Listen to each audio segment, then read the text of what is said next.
Kashari-Mbarara district.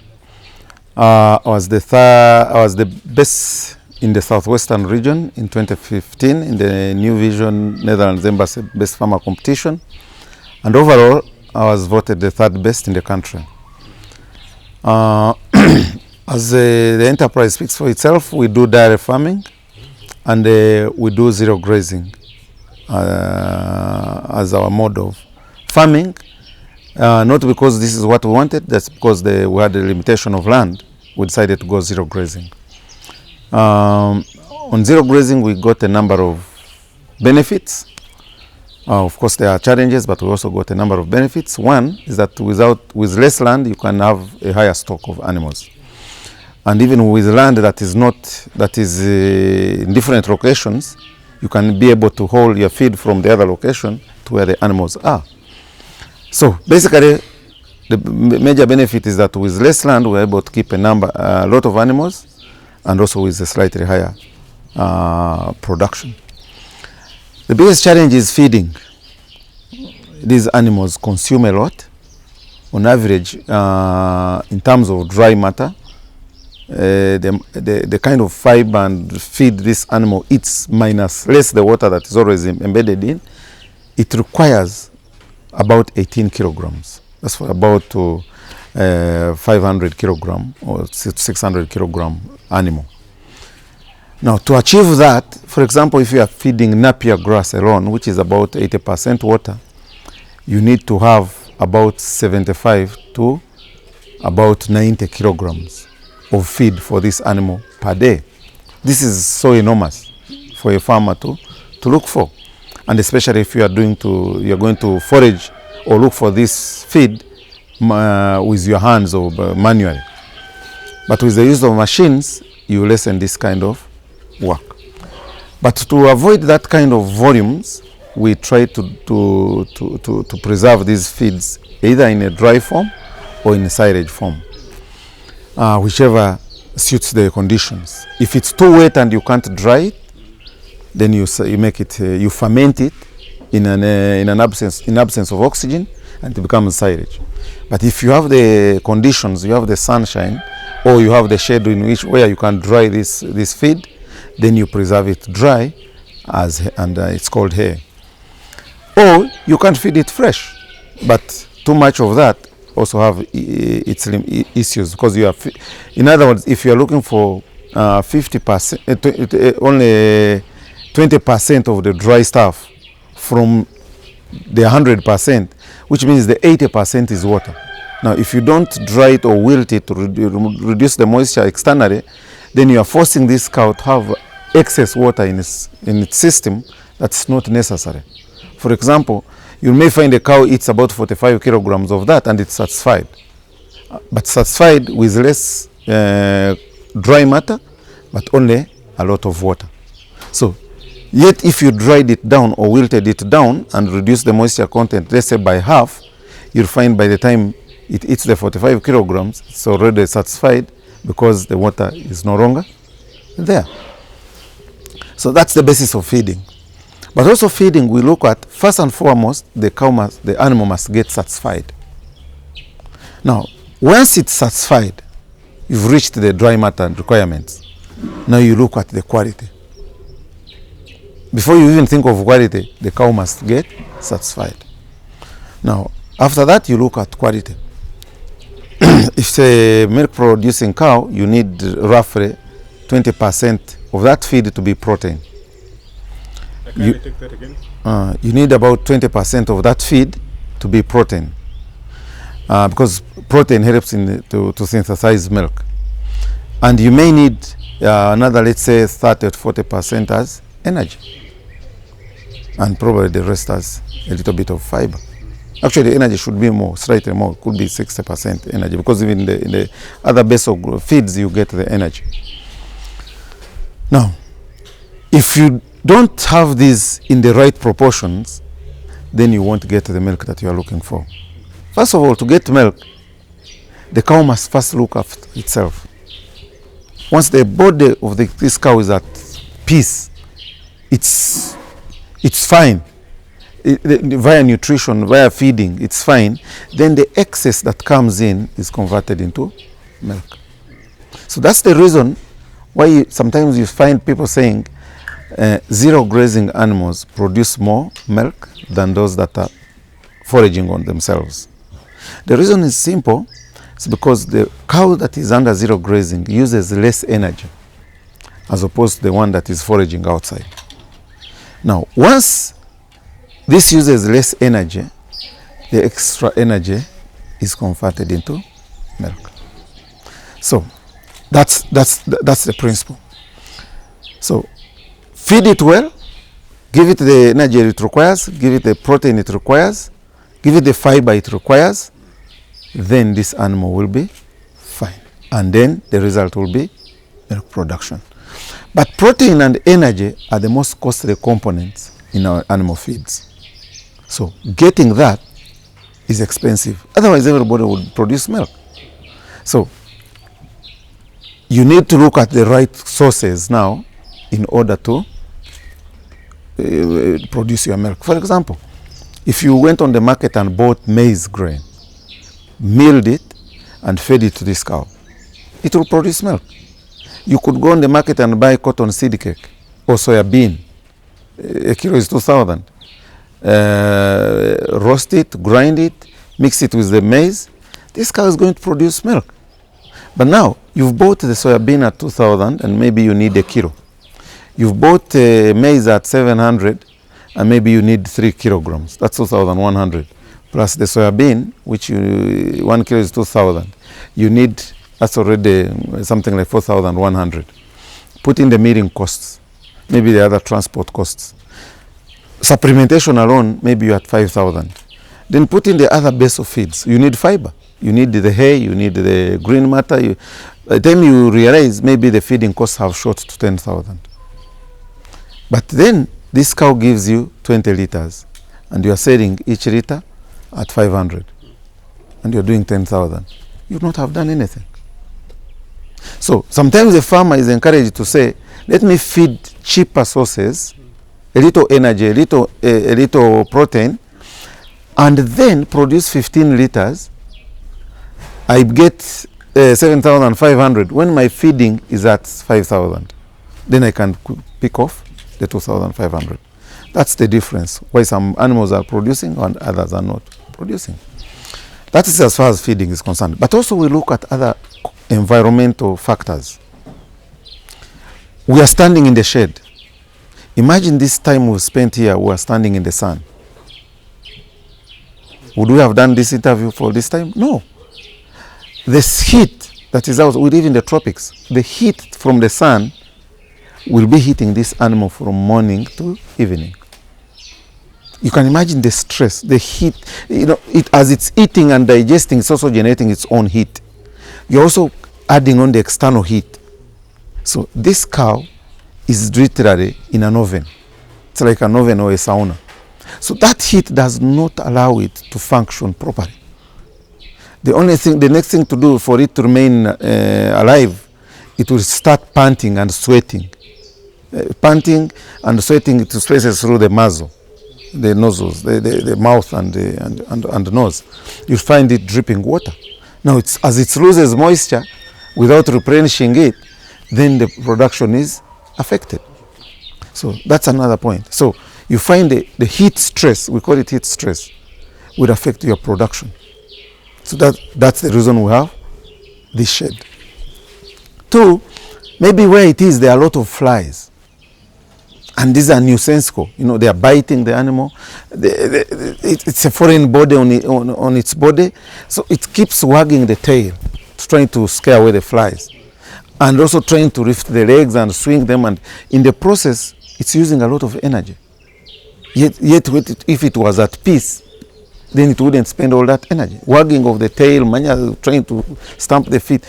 All that is an activity that drains its energy reserves.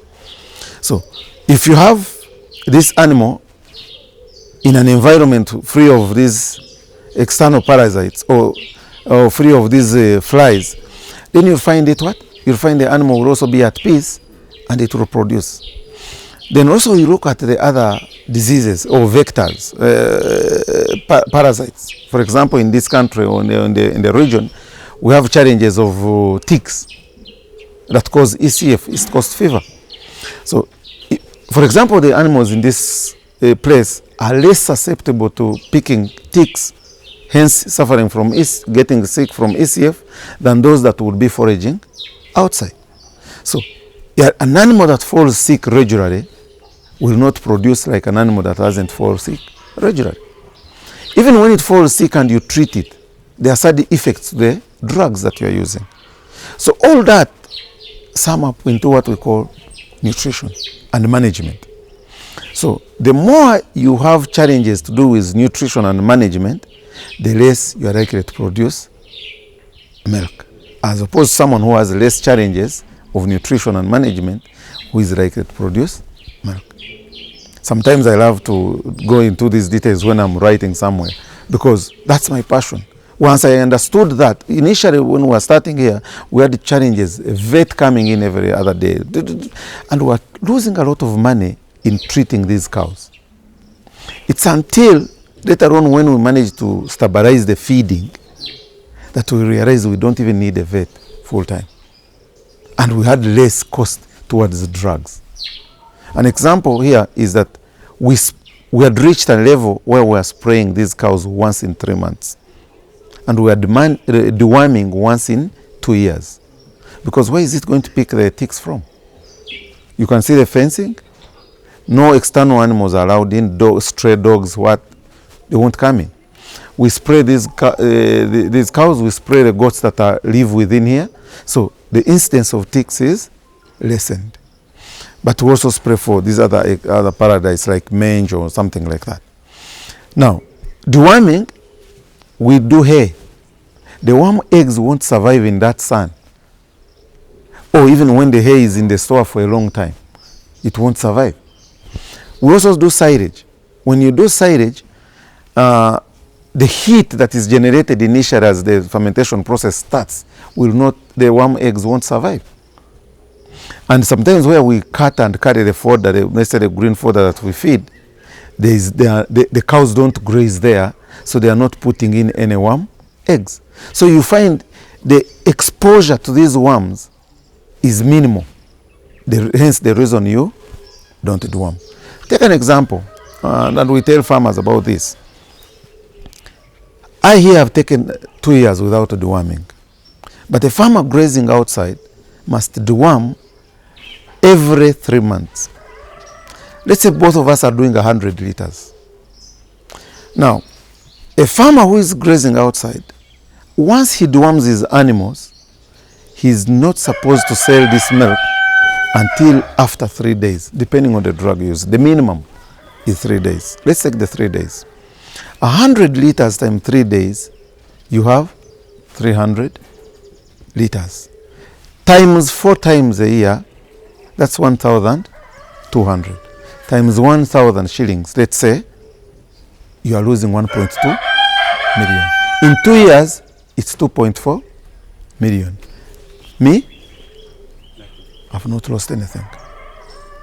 And remember, when you deworm like this animal, the flora, the bacteria within the rumen is suppressed by these drugs. The drugs don't kill the worm parasites only, but also the essential microbes within the rumen. Now, this environment must regenerate, and it doesn't regenerate instantly. It takes time.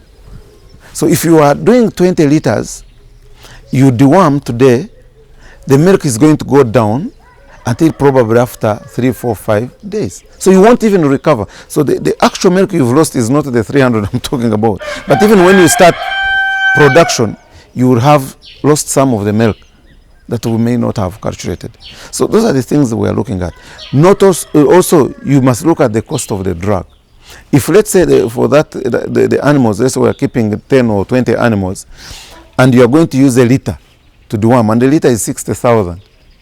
Times 4, you have another 240 lost in, and in 2 years, that's about 500,000. So all those costs, if you work out your systems very well, you'll find that you are saving all those costs, whereas someone who is just grazing anyhow may not be saving. But also, maybe lastly, this is not directly related to nutrition, but also the cost of the acaricide is too exorbitant. If I spray once in 3 months and you are spraying every week or twice a week, the amount of acaricide and the money you have lost in the acaricide is too high. But that's not the point. What is the cost of this acaricide, that the acaricide you've poured out on the environment? What is the cost of this acaricide on our environment? You see, it's something that is going to kill the ticks, will kill all the microbes in the soil. This is going to drench into our water, underground water. And this is the very water we are going to use again.